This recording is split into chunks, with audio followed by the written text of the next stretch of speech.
Hello and welcome back to Always Right, the podcast with me, your host, Charlie Wright. Today, I'm here with a very special guest, Kelsey. Hi! You didn't I'm laugh, so I'm happy to proud. finally be here. I know, such a long time coming. But how are I you? How have you know. been? I'm good. I'm good. I was thinking about, I was watching one of your recent episodes the other day, Thank you. and yeah, fan of the show, fan of the show. And I think you were talking with someone who was living in Melbourne, and you had said that, all your guests are still in lockdown and stuff. I'm like, I live regional, so I I know. can Oh my give some God. insight into the free world. The free world. I The love free that. world. But yeah, what is it like there? I mean, you don't have to say exactly where you live if you don't want to, but it's No, that's regional. fine. I live like just outside of Bacchus Marsh, kind of. So we're just outside the border of Metro. All And right. I don't know. I think at first, like when we were still in, I think it was stage 3, we couldn't really do much, but I was considering it. I was just taking it as if we were stage 4 because I Same. just I didn't think want to I break think a lot of any people were like rules. that. Yeah. Yeah, and like I just didn't want to risk it and say, well, I thought we could do this in stage 3 and you can't do it in stage 4. I just took it as if we were stage 4. Yeah. Um, but now, like, it's pretty much normal life. It's just that you can't have people over or go to people's houses. For Right. me, that's But all I'm still treating it as. masks and stuff, obviously. Yeah, yeah, of course, yeah. So still wearing masks but I mean, I'm still treating it as if obviously we're in a pandemic. Like I'm Yes, just, still being careful when you go to the shops and of just course. not really catching up with any people because I don't want to risk it. Yeah, I mean, yeah, very smart. But is like everything open? Yeah, everything's pretty much open. Obviously, like, I mean, I went camping. I went on holidays last week, and Oh yeah, that's right. yeah, and yeah, there wasn't really much open in the town. Like everything you needed was open. Like in shops and stuff, like just retail shops were open, but like, touristy places weren't really open because there's just no point. Like no one's going to towns at the moment. Very true. Yeah, But but is everything you need is open. yeah, I can imagine. Is Bacchus Marsh east? I'm so stupid. Oh, no, west, like halfway between Ballarat and Melbourne. I don't know why. I don't know why I thought it was east. I'm so dumb. Like, I know where Bacchus Marsh is, but I had to just check when you said east. I'm like, never eat soggy wheat bix west. I love that. But so, are you living with your partner? Yeah. So we moved right before it all kind of hit Australia. We Yeah. moved in like the middle of February. And then, I mean, we already, like, COVID was around in, like, December Yeah. around the world, but it all kind of hit here just after that. So we haven't had, like, really anyone see our house Well, that's because, sad. yeah, there was just no opportunity for it. Yeah. But I mean, at least you get to like live more than Yeah. more than Yeah. And here. I honestly do feel like I'm so lucky. Like, I'm so, like, compared to so many of my friends that are still living in Melbourne and like yourself, it's just, yeah, it's just a crazy and weird time. It is a very crazy, crazy time. But I was gonna talk about for some of my listeners who obviously might not know who you are, we I was thinking about this today. It's kind of funny because like we went to uni together, but we didn't like speak. We didn't speak until after we had graduated, Yeah. which is very like I don't know how that happened. But actually, on one of my recent episodes, I told a story about you. I don't know if you Oh, heard, no, I haven't heard it. Now I need to go check it. but I was talking about how you would sleep in the editing suite. Did you only do that once? No, I did that many times. Many times. Okay, because I remember one time, I can't remember what subject it was for. Maybe it was for like shooting shorts. Did you sleep over for that? There was, so, I'm trying to remember. I think I only did it in third year. Yeah. I think I had a few late nights in first and second year, but when I really got into my editing, which was like end of second year and start of third year, I was juggling, like obviously doing full-time uni, but then also had an internship that was, at times it was more than like just an extra subject load. It was quite a full-time thing, or it was quite a lot of hours a week. Yeah. So there was a couple of times in the semester where I was trying to manage that as well as the assignments. And it was just easier for me to sleep at uni and get it all done overnight. Because I remember I was there, I came in the morning with Jenna one time, I think. And I vividly remember you sitting on like that little chair, like outside Loans, and you had like a blanket or something. And I think Jenna and I were both like to you, like, what are you doing? And you were like, oh yeah, I just slept here. It's fine. I was like, you what?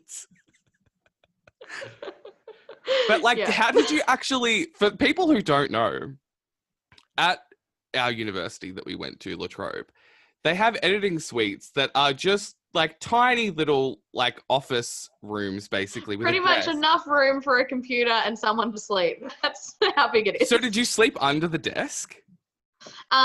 Depending on which room I was in, I wouldn't have a full night's sleep. Like I wasn't going for like I an was 8 gonna hour say, sleep. there's no way you could sleep like 8 hours. No, I mean, what was the point? I should have just gone home. Yeah. But I found that like if I was like on a roll, I would work through until I was either too exhausted or was like, right, I should really take a break. And then I'd sleep for maybe, I don't know, 2 hours to see how I'd go.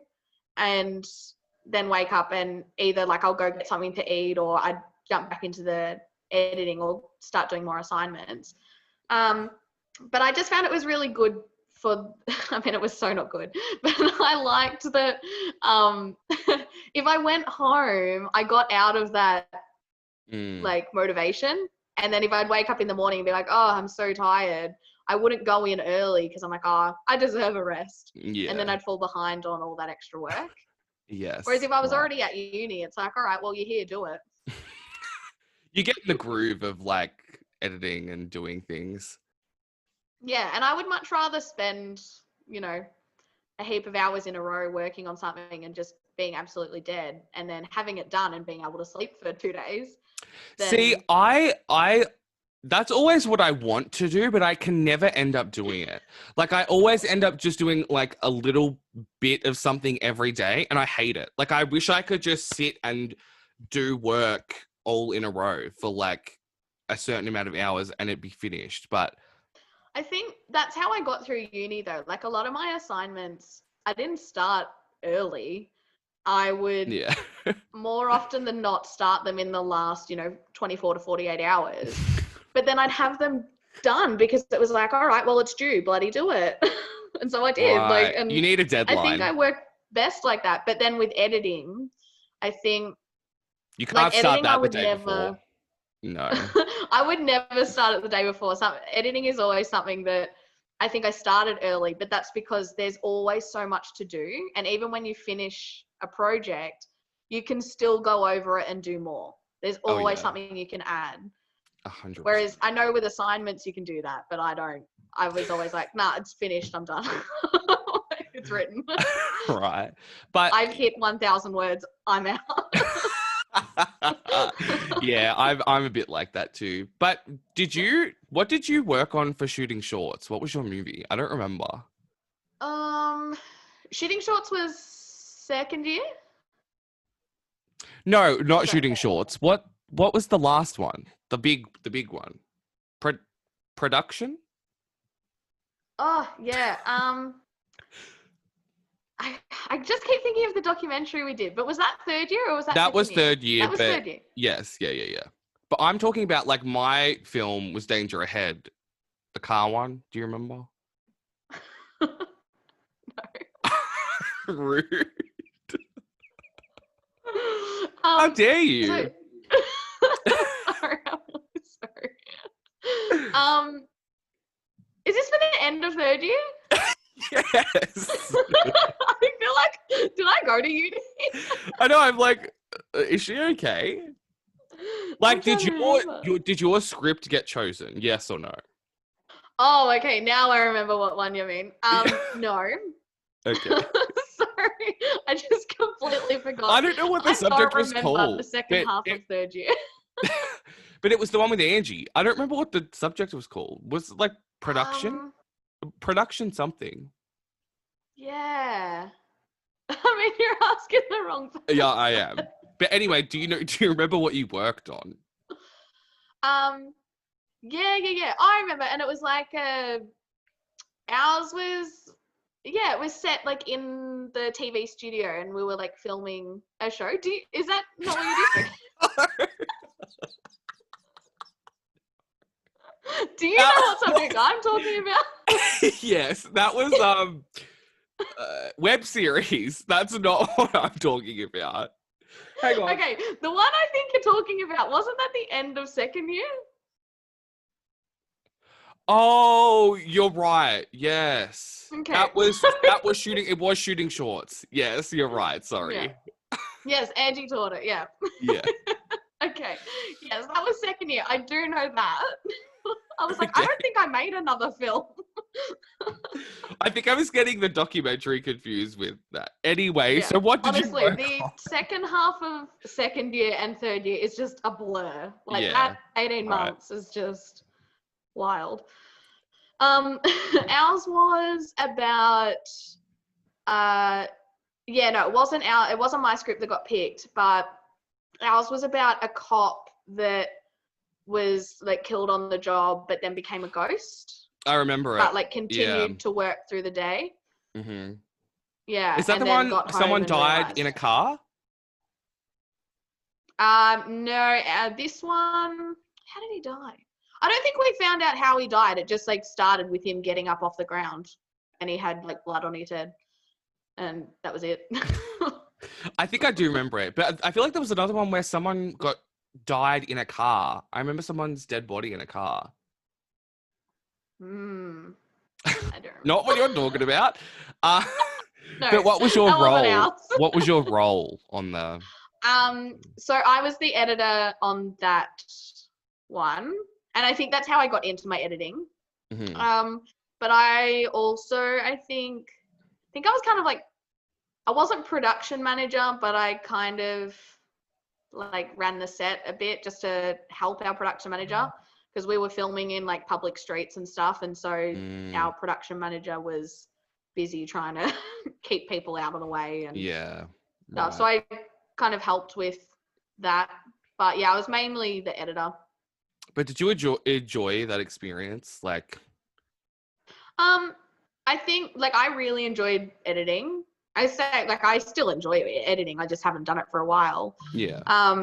Yeah, I definitely enjoyed it, but I just think that it's like just so much work goes into movies. Like even like we made 5-minute movies. Yep. And it was the most draining thing ever. Very much so. Yeah, and I think like for me, and I guess this is why at the moment I'm not working in the media industry. Like it was just as I was leaving uni, there just for me wasn't enough reward for the amount of work that I was putting in. Totally. And I know that comes with, you know, trying to build your skills and, you know, work your way up or whatever. But it was just getting to the point where I was like, I am putting in hours and hours and hours of work and coming out with either like no money or next to no money and being like, okay, well, I've just spent, you know, 4 weeks straight on this and I've got nothing to show for it. Yeah, I think when you get to the point where you don't enjoy it, then you know, it's like why are you doing it? Because I love it. I mean, I don't really like editing. I prefer like I don't know, like script writing or like production assistant maybe, but I don't. Yeah. Editing is like just so draining. Like I I remember. worked. Yeah, go on. No, I was just gonna say I remember like editing. There would just always be drama because I've talked about this a lot on this podcast, but like everything we did was like group work. And even though if one person's the actual editor, I feel like well, I don't know. I don't know what you think, but I feel like, because sometimes when we do projects at uni, it's like you have certain roles. Like if we worked on a film or a documentary or whatever, you have a specific role, like you're the editor or you're the director or you're whatever. But for other subjects where it's kind of everyone has to put in to put a video together, I feel like there's sometimes more drama when you have a specific role, but you don't do it or someone else is doing it. Yeah. Whereas if Yeah. it's kind of like equalized, I feel like there's less drama. Would you agree with that?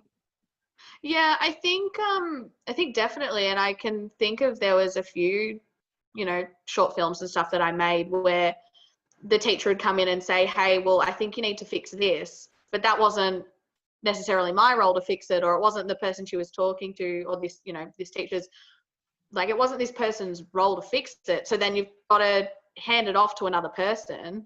Yeah. And then while you wait for them to fix their section, you're like, okay, well, I can't do anything. Like, it's not like, I guess, if you're working on like a group essay or something where you've all got access to this one document. Yeah. A film is something like, if you edit one section on one computer and at the same time someone's editing another section, unless you're doing online editing, Yeah. like, it just doesn't work. It doesn't. So that used to drive me crazy, as if, we had someone come in and say, well, I want to fix that. And I'm like, well, that means you either need to go and reshoot it, or you need to give that to a sound person, or I'm like, that's going to take time away from me. Like, Yeah, I need to work exactly. on it. I just feel like it's hard, especially in media. Like, I feel like everyone has such a distinct perspective and a very specific, like, point of view on like how they edit and their style. And it's like when you just put a group of people together and try and get them to edit one thing, it's like, it's never simple, ever. Yeah. Yeah. And I think, like, from an editing perspective, and I know that this isn't even just like as an editor, in any group project, if one person either doesn't pull their weight or has a completely different vision from you, or like if there's even just slight differences, it can really then mess with other people's roles. And there were times when, like, for example, Angie, which is one of our lecturers, I don't know if you've explained. For those of you who don't know, like, yes. This random Angie person. She there was a couple of times where, like, she'd come in and say, oh, I don't really like this, can you fix this? But she'd be asking me because she knows it's an editing issue. So then I'd try and fix that. But then there'd be times where you'd have, someone else, even if it's just a friend, giving you general feedback, and they'd say, can you fix this? And I'm like, well, that means we need to reshoot that. That's not something I can just edit. Like, I can't just, edit a whole person into this scene. I hate that. That's the worst. Like, I can specifically remember moments where I'm like editing something and the teachers come in and be like, oh, I don't really like this. And it's like, the only way I can fix it is to reshoot it. And I don't want to do that. Yeah. I got to the point where I was working on like films or shows or whatever, and just expecting that there was going to be reshoots. Like, I would just, that's in my really mind, that's really the healthiest way to go into like production. Well, I just started scheduling, like, scheduling reshoots into our timeline, because I'm like, it's probably going to happen. Like, I'm going to end up showing this to one of our teachers or to whoever, and they won't like it. And it's like, okay, well, only way to fix that is to reshoot it. Yes, but see, it's because my script was chosen for shooting shorts, right? And I was the director or whatever. And we shot all of it in one day outside. There was no like interior stuff.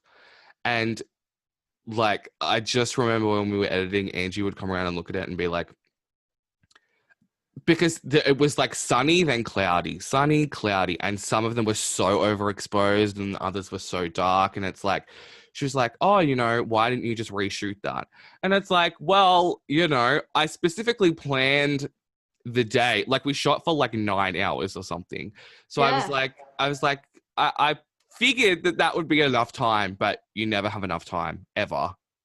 No. And I think, that's something that when I was getting into third year and like, you know, if I'm speaking of first years or second years, I was saying to them, always schedule too much time because you'd rather go home Always. early than be trying to work into the night and be like, well, this is meant to be a daylight scene and it's now 10 p.m. Like, I feel like especially it's problematic when you have actors because my yeah. actors, I mean, love them, but they were both very busy and they were like, we can only do like this one day. And it's like, well, Yeah. I don't know what else I meant to do. I mean, I'm And still I happy mean, with my film, but you know, you I always think think of our, things and you want like, to and like go the back and actors that change. we, yeah, and the actors that we had weren't necessarily part of our class, Yeah. or they weren't necessarily part of our group, because we all had our own roles as, like, you know, Yes. being the sound technician, or you were the editor, or, you know, you had a different role. So you weren't acting in your own thing. So Hmm. if you wanted to run late, it wasn't just your group being like, okay, well, that's fine. I don't mind working late to get the assignment done. You've all of a sudden got to care for these other people I know. that aren't in your group that are like, I don't care about this project. I'm just here to Yep. help. Especially, and like they're not getting paid, they're just doing it No. out of like the kindness of their heart. It's like you can't Yeah. really, you have to think of them first, really. Yeah, absolutely. Yeah. And I mean, there's only so much.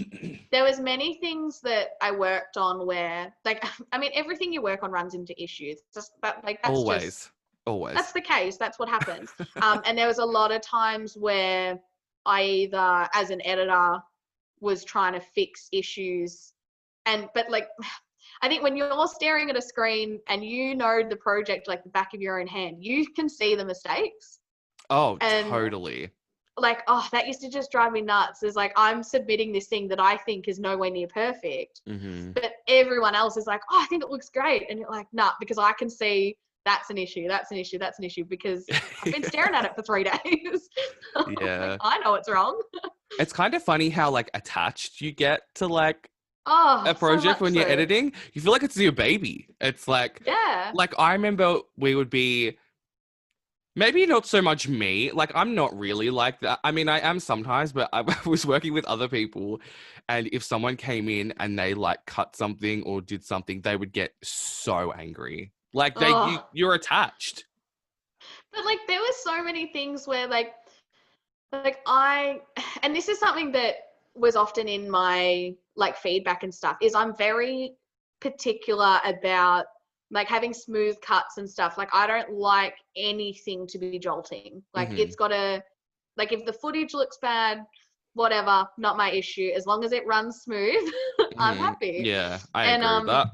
yeah, like I think if it can ruin completely if you've got something jolting, and if that's like, and I mean with music, like even in your footage, like if there's something jolting in the footage, it can ruin the whole scene. And Totally. like I just remember there was, I could spend, you know, 2 hours just getting this one fine cut of this one tiny, you know, clip, getting it perfect, and then someone could come in and move the song and it ruins the Oh, whole thing. And you're like, yeah. why did I spend 2 hours on that? That is But very I mean, true. that's what happens when you work on films and stuff, and it's just, yeah, it's one of the Mm. things you deal But with. as you said before, I mean, you don't have to say where you currently work, but you currently do not work in media. So I was No. going to ask, do you feel like you made like a conscious decision to be like, I don't want to work in media right now? Or was it a case of like, you just found this other job and you were like, I'm just going to try that?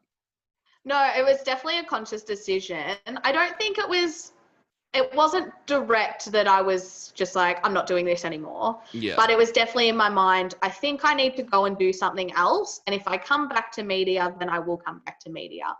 But right Right. now, I need to move away, because it was getting to the point where I was, and this is even outside of uni, but I was working on projects that like were either not working up, or the stress was getting too much, or, you know, you'd run into issues, which I know is expected, but, you know, people would expect A lot. more of you than like what you can do. And it was just getting to the point where I was like, this is not why I got into media. Like I was enjoying it, and right now it's just too much for me. So I decided to move. But I was up for 2 jobs at the same time. One job was in not necessarily media, it was still in communications, but something that I was experienced in. I'd already worked in a similar job. And then I was up for the job that I'm in now, which is in the health industry, like completely different.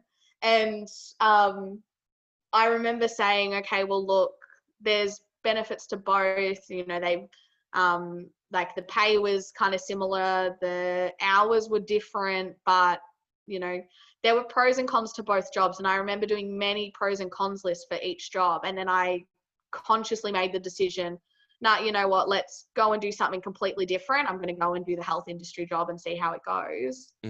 And I think that it's been great to do that and just have such a big step away from media, because I still really like media and I can really see myself going back one day, or, you know, even doing it on the side of this job or whatever. But I think it's been really good that I took a big step away just for a bit. Yeah, that is good. Yeah. Well, I was going to ask, I mean, you don't have to get into specifics, but like the job that you're in now, I mean, I don't really know, is that the type of job that a lot of people do like for life? Like, do you think that they stay in that certain... I mean, I can say what I do. Okay. I can talk a bit about my job. I just can't talk specifics. Yeah, of course. I just never know. I'm like, oh, we're dancing around. No, that's fine. So I work as an ambulance 000 call taker. So I answer when people call 000 for an ambulance. I'm the one that answers. I'm one of the many people that answer. But which by the way, is such a cool job. Like that's so cool.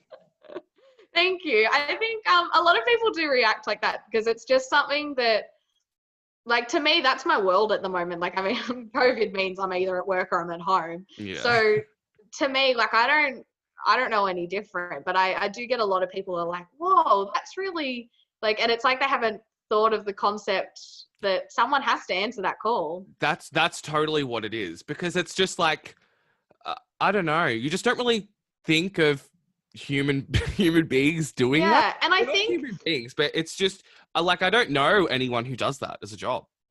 Yeah, well, you know me. Yeah, I know you. I mean, apart from you. But when people call for an ambulance, like, and I'm trying to talk, you know, I'm thinking before I started in this job, when you call for an ambulance, you kind of just think, okay, well, there's going to be, you know, the paramedics arrive or someone's going to come and help us. And then they'll take me to the hospital, or they'll take me where I need, or they'll help me in the moment. Yeah. But I think a lot of people miss that step of, okay, well, I'm calling 000. Someone has to answer that and work out what I need before sending someone.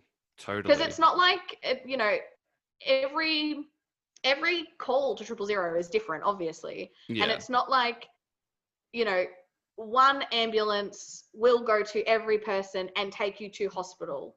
Like, it could be a variation of that. You know, you could have 10 ambulances, you could have one ambulance and they don't even take you to hospital. It just depends on the situation. So I think a lot of people kind of miss the step that, you know, someone has to answer and, you know, triage what's happened and answer, you know, ask some questions and send appropriate help to people. Yeah, my God. But yeah, I just Which, in saying that, that's not all me. Like, there's a big process within my role. Yeah. No, like, you're just doing everything. I'm not the one that does all of it. Like, I just answer the call, I ask the questions, and then from there it goes to whoever it needs to get the right help to people. Right. But I was going to ask, what was the process? I mean, if I ask anything too, like, deep, you can just say, let's move on. But but like, what was the process to, like, actually get that job? I imagine it's very difficult, but it's the recruitment the recruitment process for this job is a lot. And they do say that, like, that's not hidden knowledge if you go to apply. Like, it's on the website. It's like, when I think that would just be common sense anyway. Like, everyone would just assume that it's rigorous. Yeah, of course. And I mean, um, so roughly there's a lot of stages. I think there's like 6 or 7 Oh like wow. stages before you get the job. And they do a lot of like obviously they do testing, like you have your normal interviews and whatnot, but then they do testing and stuff so that they know, can't remember what kind of testing it is, but it's almost like, it's not psychological testing, but it's kind of like, they just want to get kind of what you're like and whether you're Yeah. going to suit this role. Mm. Because, not everyone does suit it. And, like, even you can get the job and you can start doing training and people will go, oh, I just don't think it's for me anymore. Like, it's different. Like, Mm. I thought it was going to suit me and it doesn't. And that's fine. That happens. And that's why we do such an intense recruitment process, is because we want the right people to be in the job and people to enjoy it. So, yeah, we do quite a lot of stages. And then when you get into the job, you then, like, there's about 3 months of training Mm. before you start answering calls on your own. But even then, you still have a lot of support and people helping you, because they want to make sure, I mean, it's pretty important. Like, you've got at times people's lives in your hands and you want to be doing the Yeah. right thing. I mean, that makes it sound really intense. I mean, I imagine It's it just, is intense. yeah, I mean, at the start, they just want to make sure that you as the call taker are comfortable and that you're doing the absolute best that you can possibly do to help whoever's on the other line. Hmm. Yeah. But were you like scared in the beginning to do that? Oh. I would So be terrified. so once I got through all the job process, like the recruitment process, and I got into the training. So you do a heap of like training first before you start answering calls. But then even when you start answering calls, you're not on your own. Like I said, people are there supporting you and everything. But I remember when I passed my assessment and started answering calls, I was like, oh my God, I was just so nervous. Like, I knew I had the training behind me and I knew what I was doing, Mm. but it was still just like, oh my God, like someone's going to be on the other end of that line. And it's no longer just, having a trainer Yeah. pretend to be someone on the other line. You do actually have someone on the other line. So that first call, I remember how nervous I was, just purely because I was like, oh my God, it all starts now. I'm doing it. My God. But yeah. Wow. What an amazing life you live. But but I was gonna say, I guess that's kind of similar to me, how I moved to Spain and, taught English. Yeah. Has nothing to do with media. But it wasn't Yeah. like that wasn't really like a conscious decision to be like, I'm not interested in media. It was more just like I have nothing else to do. Or it was more just like I was looking for media jobs, but it's just so hard to get a job in media, Yeah. especially now, just 10 times worse. Oh, absolutely. That's why I was just like, yeah, I mean, I've always wanted to travel anyway. And like the second I Yeah. can travel, I'll be traveling again. So it's Yeah. like, I guess I should, travel and do what I can before I get a steady career, and I won't be able to do that as much. I guess that was my thought process. Yeah. Yeah. I think I like I was applying for jobs that wasn't that I necessarily didn't want them, but I was just applying for jobs that I was like, I don't feel like this is what I want to be doing. And I Mm. know that with any graduate, like you're not necessarily going to be working in a job like in your dream job straight away. I know that. Hmm. But I felt like I was applying for jobs that I was either like underqualified for, or like I just didn't feel like it was even going to lead me to where I wanted to go. And yeah, I don't know. And I think that people could probably tell that in my interviews. Like there's one interview in particular that I applied for and I knew like this isn't really what I want to do. Mm. And then when I got to the interview, like it was just so bad. Like it was such a bad interview because they were asking me things and I was like, in the back of my head, I'm going, I don't want to do this. This isn't what I want to be doing. Oh God, yeah. And I've had like several as a of them. company, I don't like, I didn't want them to waste their time, hiring me and then me not Very nice fitting of you. in. Because like I had several interviews and like I had one interview right before like lockdown happened, and it was just like, I don't know. I said this in, I think, my previous podcast that's coming out next week, but I have this habit of like, if I like get a job or an internship or whatever, I mean, as you know, because we work together, uh, but even if it's not what I want to do or it's like just bad, I have this thing in my brain where I'm like, well, this is your only chance. Yeah. And I am just like, well, if I don't do this and I don't try this or succeed at this, then I'm just like a failure at life, which is a horrible like attitude to have. And you really shouldn't think. I feel like I'm not like that anymore because, like, as I was saying, the interview I had before lockdown, just like in the interview, the guy was just like saying things and like, and I got it like on the spot. And it was just like marketing and sales with like 5% media. And I was just Well, like, yeah, I applied for many of those jobs. it's just everywhere. They always advertise as like media, like whatever. And then you get there and it's like, oh, it's actually just all admin and like a tiny little bit of media. So that's what it Yeah. was. And I was just like, and he just kept talking about like, dealing with clients and like calling customers on the phone and things like that. And I could tell in the interview, I was like, oh, how do I signal to him that's not what I want to do? I really thought I stuffed up an interview because I had something like that when I asked like, what the job is. Like I knew what the job was, but I said, what would my, day-to-day like roles look like? Like what would I be doing? And what they explained to me was not what I thought I was going to be doing. It was similar, but it definitely wasn't what I wanted to be doing. And I was like, oh, okay. And I think I really gave away that I was like, oh no.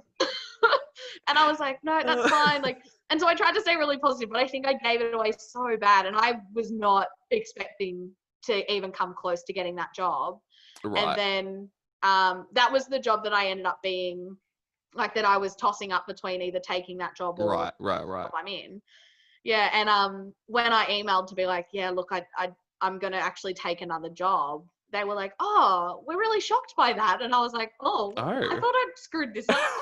Like, I thought I really was not. But they never told me I was going to get the job or anything. But they just said they were really shocked. And I was like, oh. Interesting. Like, maybe I didn't screw it up. I mean, you never know. You always think that in the moment that you screw it up. But yeah. Anyway, moving on to your hair. You have pink hair. I'm really coping well in lockdown. Well, I mean, I'm kind of the same. Although my blonde's kind of like going now because I've had it for months. But you just posted something on your Snapchat story today of you with dark hair, and I was like, who's that? Oh, yeah, that was years ago. I know, but I was like, oh my God, like I don't remember Charlie with dark hair. Oh, yeah, true. Well, I But only dyed it. I've never seen your blonde hair in person. Yeah, you haven't. So, like, what are you even talking about? I only dyed it, like, when I got back from Spain, which is in, like, April. Yeah. But you dyed yours, like, recently, like, a few days ago, right? Yeah, on Saturday, and it's now Wednesday? Yeah. But is this the first time you've dyed your hair? No, so I've dyed my hair many times, but not a full color. Like I always will just do blonde underneath or a dip dye. Like I'll do blonde at the ends, but I will usually, if I do a bright color, I do it myself and I'll put it like right underneath or like, somewhere that it'll wash out eventually and it's not super, hello. But which is what I have now. But I got a photo from a friend. Like I've talked about having pink hair for a long time. Right. And I got a photo from a friend of someone with pink hair. And I was like, oh, that would be kind of cool. And I was out for dinner with my cousin a few weeks back. and she's a hairdresser. She has her own salon. And Oh. I had said, hey, how cool would this be? And she was like, well, we can do it if you want. And I was like, oh, do you reckon it'll look good? And she was like, yep, I think you should do it. I'm like, oh, okay. So we booked in. And then, just last Saturday, I had to go there, and obviously, like, we had to bleach my hair. So I was blonde for the first time ever.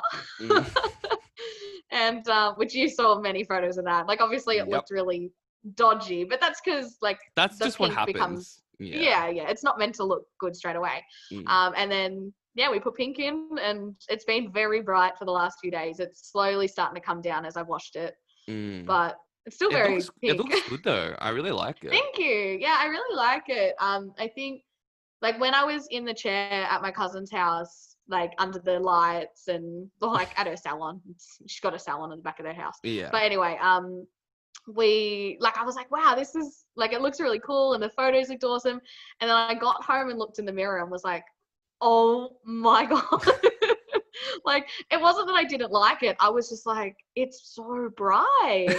Right. And then like, I had to wash my hair the next night anyway before work, and it like came down a bit, but I was like, I have to go to work, and no one has seen me with hair like this.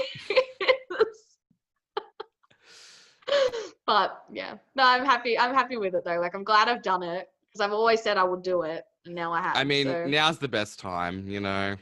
What else is there to do? Work isn't gonna care. Like, No. you know, if they've got an issue, no one said anything. So, exactly. But like, at least you got someone professional to do it. Mine was just like at home box bleach, and like there's several. Have you never watched Brad Mondo? I specifically watched his videos on how to do it, and my friend who is obsessed with him also watched his video, and we were watching his video as we were dyeing my hair, and so like we fully bleached it once, and then I washed it or whatever, and it was so orange. So then we bleached it again, and like on the like 10 minutes later, and it helped a little bit, but it was still really like orange. And then did you use a toner? Used a toner, used all of that. It was still orange. So then I think what happened? I think like a few days after that, I went to Chemist Warehouse, Hair House Warehouse, and I was with my friend who dyes her hair all the time, and she was like, oh yeah, like just get like this dye, like that'll help. And I I go to check out, and the woman was like, oh, so is this dye for you? And I was like, yes. And I feel like when you really botch a hair dye job and you go somewhere with a professional, you're just asking to be like shot. And and she was just like, she literally said, yeah, if you put this in your hair, it's gonna fall out. And I was just like, oh. And she goes, yeah, no, you're not putting this in your hair. And I go, oh. And then I said, like, not even, like, it wasn't a big deal. I was like, oh, like, are you sure? And she got angry, and she was like, well, do you have 30 years of experience dyeing hair? I don't think so. And I was just I was like, okay, I was just asking if you were sure. And then she like went and got a different one and gave it to me and was just like, oh, yeah, so you have to do blah, blah, blah, all of this. And then she was like, tried to sell me all these other products, like, oh, you need a hair mask, oh, you need like blah, blah, blah. I was like, no, I just want the dye, thanks. And then, and then as I was like buying it and leaving or whatever, and then she goes, yeah, like as I was leaving the store, like whatever, she was just like, yeah, you really should just get it professionally done. I'm like, after you've sold me the dye, you tell me that I probably should get it professionally fixed. Yeah. Yeah. I mean, like, she could have offered that info a bit earlier, but... I mean, she has, like, a quota to me. She wanted to sell her products. Yeah, clearly. But it just made me laugh because, like... And then, so then I dyed it, and it was kind of purple-ish. And then I think I bleached it again, and then it was fully white, and then I didn't touch it, and then now it's like grown out into like this. Yeah. It's very Yeah. like 90s boy band type of, that's the kind of vibe. But yeah, I don't hate it. No, I think it looks good. And I mean, why not just give your hair a change and see what it's like? And if I agree. it's, not good, all right, well, I've done it now. Like, Exactly. It's just and that was my opinion when I did my hair. I was like, okay, well, if it doesn't look good, I've done it. yeah, exactly. Who gives a shit?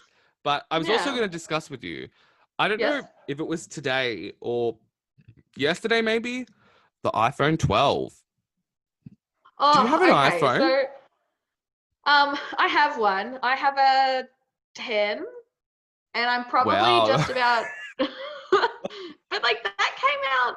When did I get that? Like I got that That's when I all. was living in Kingsbury, which is like years ago.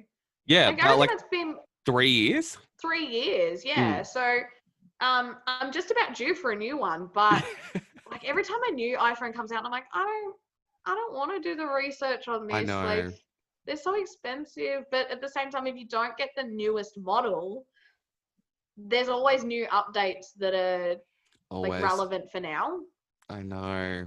But I Yeah. just feel like I got my iPhone 11 like for my birthday last year, and my birthday is tomorrow, by the way. So it's been a whole year Yes, since I know. Happy birthday. since I got my phone. And I just think at this point, because like before I had an iPhone 11, I had like a 7 or something. So Yeah. this is a massive upgrade. And now I'm at the point where it's like, there is honestly nothing that they could add to the iPhone that I would want to like Yeah. trade in for. Like, I don't care Yeah. anymore. Yeah. I feel I've like you just just done get to a that. certain point where it's just like, it's a phone. I don't care. Yeah. I mean, I just did the iOS 14 update. Oh, yeah. And I know that you can like pick widgets and like design your apps in certain ways and stuff. And I reckon I did it for about like, I don't know, half an hour. And I was like, it's too much work. I And know. now I can't find anything.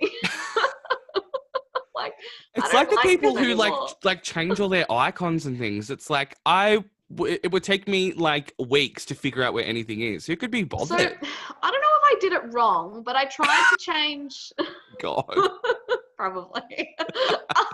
So I tried to change the icon of one of the apps, Yeah. but then because you're making it a shortcut, like everything I read online, it said you have to go through shortcuts. Yes. So I Yeah. made it a shortcut, but then every time you need to open that app, it has to go through the shortcuts app. So it's like you'll Oh. click, for example, on your messages, you click messages and it'll open the shortcuts app, and And then then you it'll have like to. force across to your messages. Oh, I feel like there has to be a way to fix that. There's Like, got to did be a you way, because that was annoying. wait? But so after you created the shortcut, did you move the old one to the app library? Um, I think that's maybe what you have to do. yeah, no, I did do that. Yeah. Oh. Oh. But it was like, and so there's still one shortcut I've kept, and it's Mm. because I call my partner all the time. I've just got like a little photo of him like on my home screen, and if I click that, it calls him, which I is love great. that. But I do keep accidentally hitting Of course. call him. But when I click that, it still opens up shortcuts, and then it'll call him. Oh, that's So that annoying. annoys Like, me. what's the point? You might as well just go to your phone and call him. I think, especially because if you're trying to do something quick, like, open your messages and you're like, I'm just going to quickly click on this name and type something. You're like, hold on, I'm just going to wait a second. And I know that is such a first world problem to have to It wait is, yeah. 2 seconds for something to open.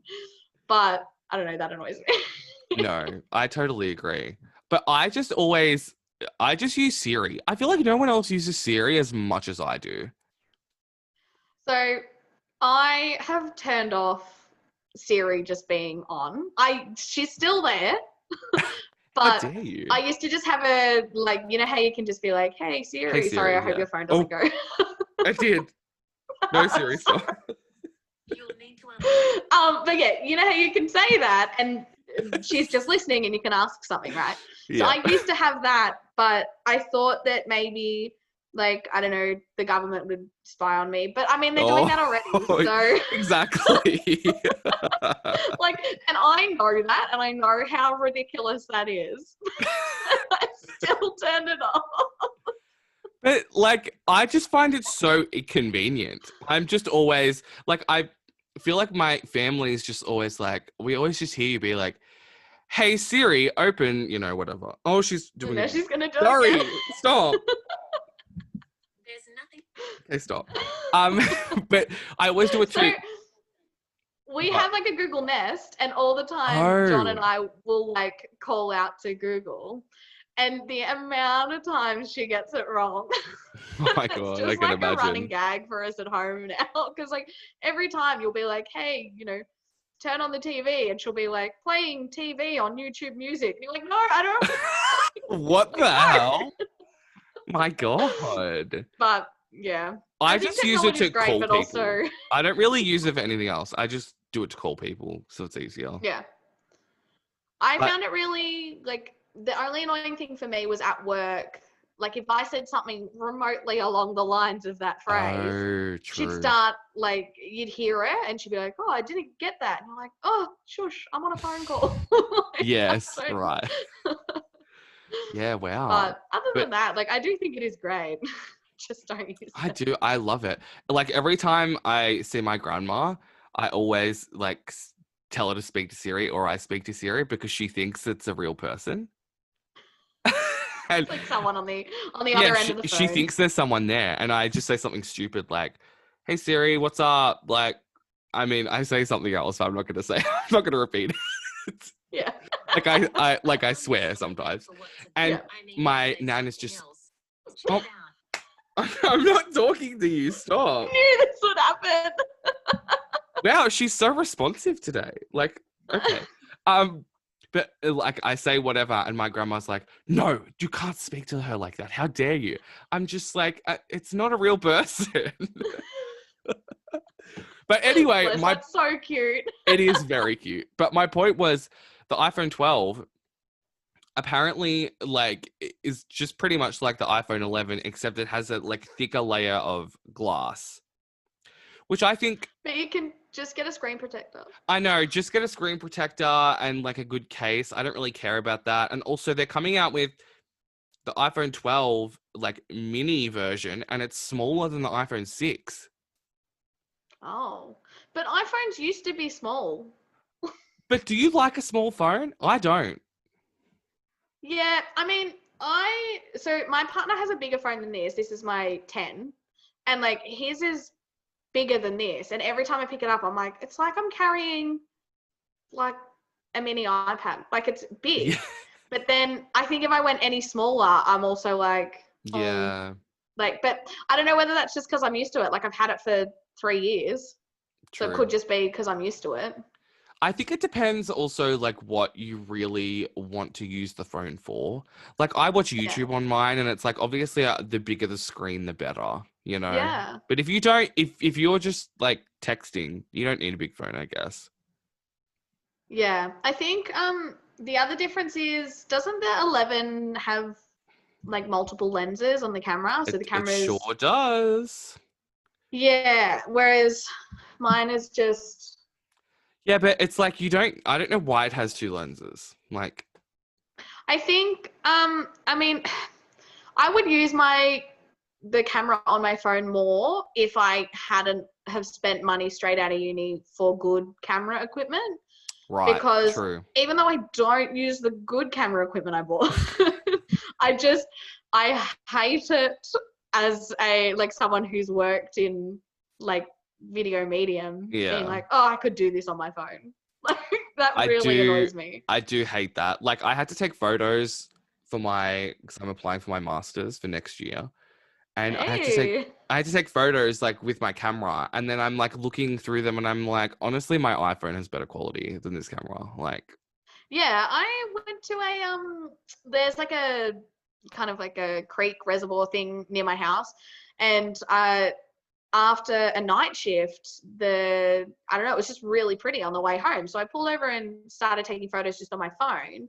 And then I went back that night and the next morning at sunrise. Like I really dedicated time. Oh, And I took wow. my camera equipment, which I have not used this equipment like really much at all, at least not in the last 12 months. Yeah. And I set it up and I like did a heap of things. And then I looked back at all the stuff and I was like, my phone photos were heaps better. And I literally just pulled over on the side of the road. I know, I hate that. It's kind of like just a monopoly on, you know, buying an iPhone because the camera's better. Like that's really the main reason why people have an iPhone. Yeah. Yeah. I mean, I know there's a lot you can do with other camera equipment and you can make it look better and have better quality and everything. But for what I needed it for, which was not that I posted it anyway, but it was probably just going to be to post on Facebook or something. Yeah. I don't need super good quality. No, that is true. And by the way, you should just loan me your camera stuff if you're not going to use it. Just saying. You're welcome to borrow it. Absolutely. Because I have nothing. I have a camera, a tripod. I have a Blue Yeti mic that I use for this. That's it. Well, just having a look. I mean, I'm filming on I'm using the good camera, but I've just got like a Canon EOS 80D. Oh, Yeah, and then I've got, when I was like, I don't know, 14 or something, I got a camera for Christmas. And I still have that. There's nothing wrong with it. It's just probably a little bit older technology, which is a Nikon D1500 or something. And then I went and bought a GoPro at a Christmas sale, like it was half price or something. So I got like a 4K GoPro, which I mean, handy. But when do I go and do anything? Yeah, that's the problem. That's the problem. I always want to spend money on stuff, and I'm just like, when would I ever use it? Like, I spent $200 on this microphone, and I use it all the time, so it's worth it. But you know, it's like I would love a GoPro, but I just don't know when I'd use it.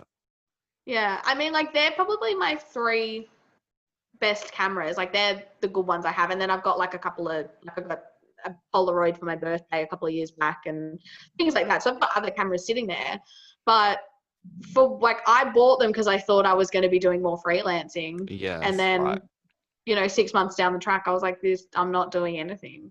So, right. I mean, I know we used it for one of the jobs we worked at. We used my camera. Yeah. But other than that, like I haven't used it professionally for anything. Oh, well, it's just good for memory. You can look at it and be like, I liked media once. I think it's one of those, like, oh, it's like every time I see it in the cupboard, I'm like, I really should be using this stuff. Yeah. Like, you get nostalgic. You're like, oh, maybe I do like media. Yeah. And like the thing is, and this is something like I mean, I don't feel as bad now, but I do feel bad about this. For my 21st, yeah, it must have been 21st, I had said to people, if you want to get me a gift, I would prefer money and I'm going to put it towards camera equipment for my career. And then 6 months later, I left the industry and went to the health industry. So right. But I mean, you can't help that though, you know. No, and things change. I mean, my partner's about to get a new computer. He wants to buy one. And he said he'll make sure that we install some editing software. So there's no reason why I can't, on the side, get back into it. And I have been thinking about it a lot, that I probably will. Well, that's good.